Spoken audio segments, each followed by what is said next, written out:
Imagine a vibrant, clear river, teeming with life, gradually transforming into a murky green waterway, stifling its diverse ecosystems. What causes this dramatic shift, often observed near agricultural lands? Farm fertilizers are a primary contributor to this ecological challenge. They provide essential nutrients, mainly nitrogen and phosphorus, to boost crop growth. However, when these fertilizers are not fully absorbed by plants or properly managed, their excess can wash off agricultural fields, directly impacting nearby aquatic environments. The core mechanism behind this runoff begins with the amount of nutrients plants can actually utilize. Crops have a finite capacity for nutrient uptake, and applying more than they need or can absorb at a given time results in a surplus. This excess nitrogen and phosphorus, particularly in forms like soluble nitrates and phosphates, becomes highly vulnerable to transport. When rain or irrigation water permeates the soil, it dissolves these surplus nutrients. This nutrient-rich water then either flows over the land surface as surface runoff, or it percolates downwards through the soil profile. This subsurface flow can carry dissolved nutrients into groundwater or quickly move them through engineered drainage systems, such as tile drains, which then discharge directly into streams and rivers.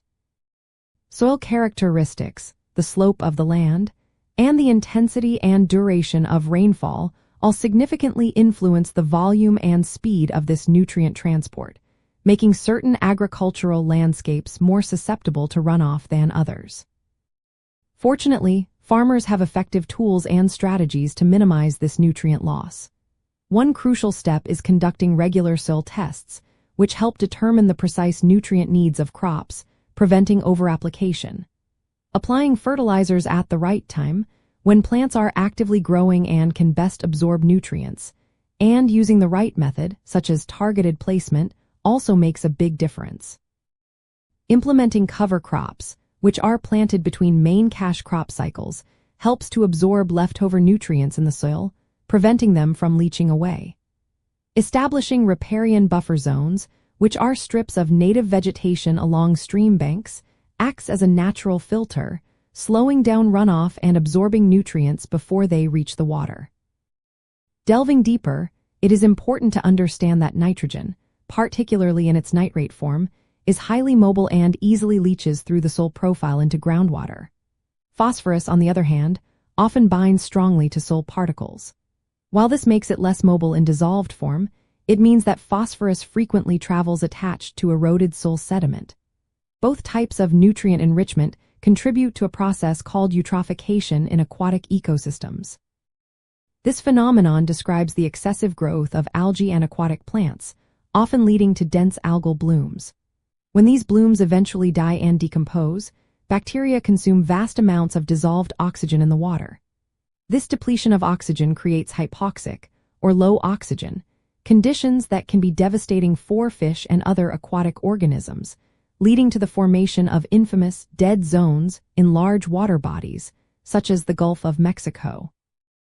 Ultimately, recognizing the intricate pathways by which agricultural fertilizers contribute to excess nutrient runoff is fundamental to addressing water quality challenges. By understanding the scientific principles of nutrient cycling and water transport, we can empower farmers with knowledge-based solutions.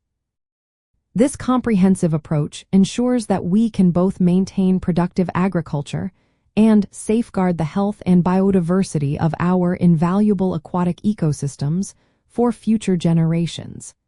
It is a shared responsibility that benefits everyone. If you love learning about water, like, subscribe, and keep exploring with us.